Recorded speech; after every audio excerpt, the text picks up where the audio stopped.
So we all want to make money. But the question comes up is, when I want to make money, what can stop me from making it? And I'll give you an example of this. So we have an annual tradition where the whole family gets together. And this year it was my responsibility to organize that event. And the interesting part was, because it's a usual event, I mean, standard, the family gets together, there's food, the kids are playing, the pets are running around. So basically, it's the standard family event. It's planned months in advance, so everyone knows which date it is. So it was fixed months in advance. The food was prepared, everything was done. Few hours before the event, grandma calls in and she's like, do you know we have got a few more guests coming? I said, really? Who? And she gave me this list of people that she said, oh, are new members to our family. And all of a sudden we ran short of food. We then found out that the park policy had changed. You're not allowed to have any more dogs. So the dogs were not allowed to come. So basically, everything that could go wrong did go wrong. And that's Murphy's law, isn't it? Right? Murphy said it. Anything that can go wrong will go wrong. You see, that's what project management is. That's pretty much what it is. A project is something that has a start and a finish, and it has a purpose. And the question is, does that purpose get achieved? And that's pretty much where it all comes down to. That's where my job role became very important. So this topic called de-risking projects was something that I speak about in a lot of countries. Now, one of the most important things that happens with de-risking a project is, first of all, identifying the risk, isn't it? Now, a family get-together, did any of us think that was a risk? Because that's something that we do so often, and something that's so standard, we don't find any risk in it. For example, like driving a car. Do you know how many parts there are to put a car together? Any number, guys? 1,000? There are a total of 30,000 parts just to put a car together. Do you know how many parts there are in a plane? So a Boeing A380, yeah, our largest carrier, is roughly about 5 million parts. Don't we all of a sudden feel so excited about taking a flight? So can you imagine if one of those parts didn't work? Now, we've taken so many things for granted because it's been given to us. For example, BlackBerry took it for granted.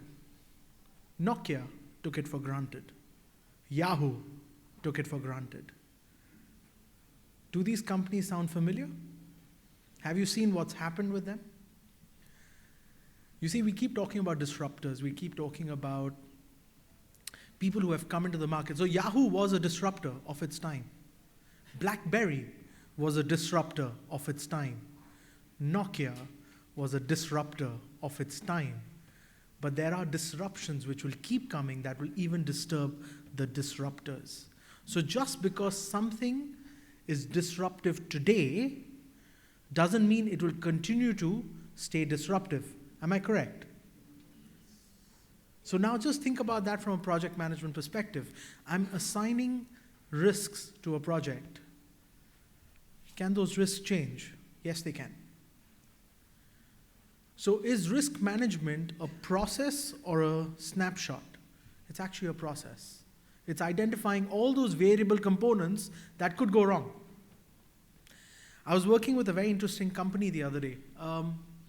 Sanjay, we invest a lot in our manpower, we invest a lot in our technology, we invest a lot into our security, XYZ.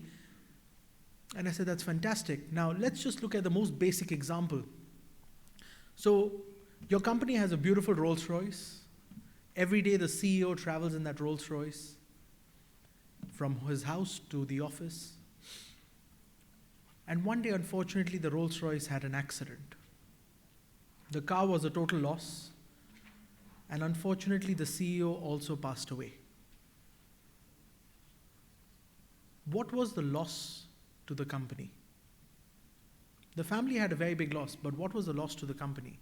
There were two assets that were lost: an expensive car and the CEO. Am I correct?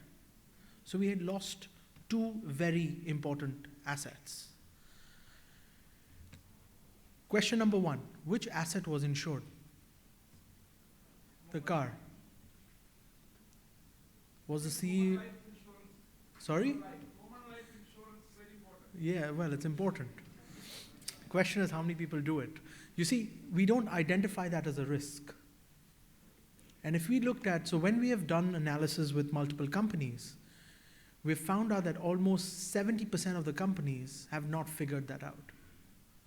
That something as basic as that what is my real asset has not been figured out. I could have afforded to lose the Rolls Royce, but I couldn't afford to lose my CEO, correct? So something as basic as that has been forgotten. And that's part of risk management. We take things for granted. We take health for granted, we take structures for granted, we take security systems for granted. We have now got a new threat that's come up.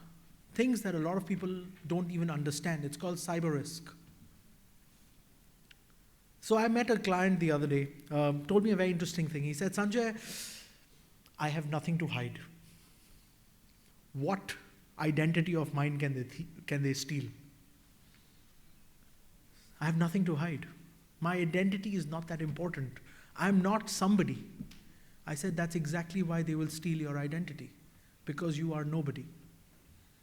Because you are nobody, that's the identity they want. The identity of nobody, so no one can track you.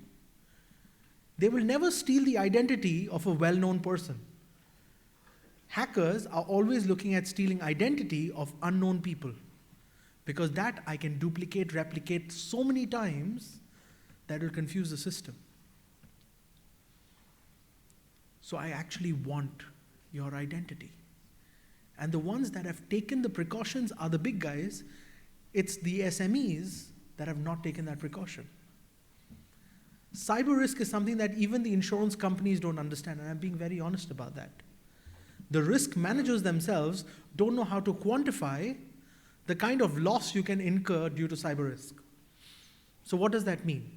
That only means that that's how much precaution we got to take.